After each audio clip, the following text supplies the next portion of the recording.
Allez, coucou, on est de retour pour une prochaine vidéo.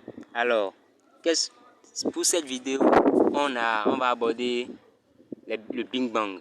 Alors, qu'est-ce que le Big Bang? Savez-vous qu'est-ce que le Big Bang?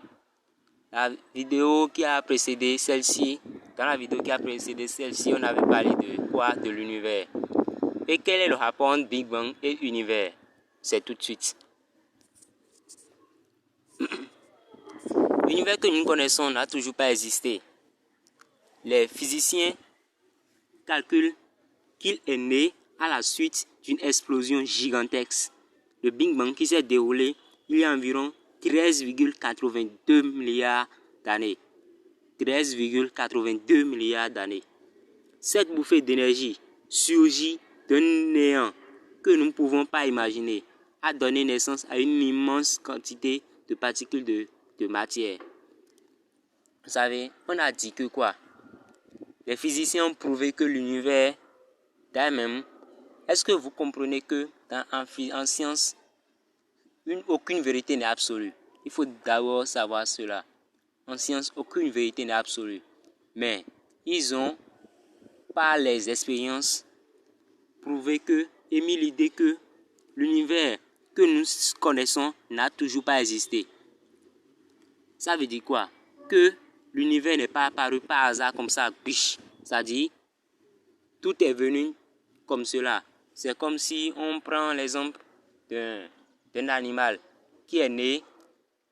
Dans la seconde où il est né, il est apparu directement en âge, en un animal déjà à taille normale que ses géniteurs. Non, jamais. Il a commencé petit à petit. D'abord, il a naquis et après des jours, des semaines, a commencé par apprendre à marcher, à manger, à faire des petits pas jusqu'à la fin, jusqu'à devenir adulte. Donc tout dans cet univers commence toujours petit à petit. Mais cette fois-ci, dans notre cas, l'univers dont nous parlons n'a toujours pas existé. Ça veut dire que quoi? Il n'est pas apparu réellement par hasard, non. Mais la suite nous dit quoi? Que les physiciens calculent qu'il est né à la suite d'une explosion. Ça veut dire qu'il n'est apparu que par une explosion. On dit souvent que l'on n'est pas né d'un accident, non. Mais notre univers est né par accident, c'est-à-dire par une explosion donnée. Une grande explosion gigantesque, Et quand on parle de gigantesque, ça dit que ce n'est pas une explosion on lance deux billes ensemble et les deux ça colle, non. Ou bien il y a collision de deux voitures, non. Une explosion gigantesque dans l'espace en entier. Une gigantesque explosion que nous appelons le Big Bang. Le Big Bang. Qui s'est déroulé il y a environ 13,82 milliards d'années. Ça veut dire que ce n'est même pas 1000 ans, ni 2 millions d'années, mais 1 milliard d'années fois 13,82. Cette bouffée d'énergie, parce que après, même avant que l'explosion n'ait lieu, on doit avoir la présence forcément de deux mobiles, au moins de deux objets qui se sont accolés. Parce que un seul truc ne peut pas exploser. Donc, la bouffée d'énergie a surgi d'un néant que nous ne pouvons même pas imaginer. Et c'est cette bouffée d'énergie qui a donné naissance à une immense quantité de particules de matière. Et quand on parle de particules de matière, ce n'est rien d'autre que les petites particules, comme les atomes dont nous avons parlé et qui sont invisibles à l'œil nu. Ces petites particules, c'est leur assemblé, le tout, qui ont formé un grain de matière. Et toutes les matières que nous voyons dans nos alentours, un peu partout, proviennent tous de ces grains de matière-là, de ces petites particules-là. quand nous prenons par exemple un brindille de balai et que nous le divisons par 1000, on n'a même pas encore reçu une petite particule. C'est-à-dire le petit grain de brindille de balai que vous avez reçu après l'avoir divisé par 1000. Vous pouvez encore diviser ce petit grain-là, pas encore une fois 1000, mais vous aurez encore un aperçu d'un petit morceau de ce brindille dans la main. Ça veut dire que vous n'avez pas encore retrouvé la petite particule de la matière. En gros, ça veut dire quoi? Toutes les petites particules de la matière sont invisibles à l'œil nu. Donc, vous ne pouvez pas les toucher et les ressentir. Non, non. Ils sont tellement fins que l'œil ne peut même pas les voir. Et c'est la naissance, et c'est cette bouffée d'énergie qui a donné naissance à une immense quantité de particules de matière. Donc quand on parle de immense quantité de matière et de particules de matière, ça voudra dire que la quantité immense qui a surgi après l'explosion, qui a surgi après cette explosion, après les avoir rassemblés, on peut en avoir un peu plus gros. Parce qu'on a dit tout à l'heure que une matière est constituée de plus petites particules de matière. Donc vous aurez à l'idée donc que les petites particules de matière assemblées vont former forcément cette matière-là.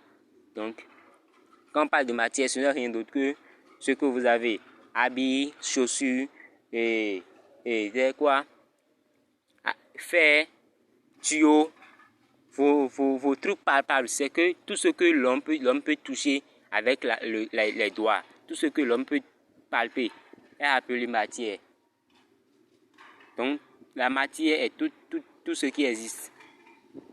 Tout ce qui existe est constitué de particules de matière. Donc, en gros, est la matière. Donc, qu'est-ce qui s'est passé les premières minutes de l'univers? Grâce à des équations différentielles et des simulations sur de puissants ordinateurs, les cosmologistes ont pu reconstituer la petite enfance de l'univers avec une très grande précision. C'est-à-dire avec une technologie tellement pointue. Ils sont arrivés à reconstituer la petite enfance de l'univers avec une très grande précision. Au cours des premiers milliardièmes de seconde de son existence, il n'était qu'énergie à une température de plusieurs milliards de degrés. C'est-à-dire qu'avec cette température, il était tellement chaud que même à des kilomètres, à des milliards de kilomètres donnés, tout objet présent à ce moment donné peut brûler, donc disparaître. Donc à sa naissance, il était tellement chaud. En se refroidissant, une grande partie de l'énergie s'est transformée en matière.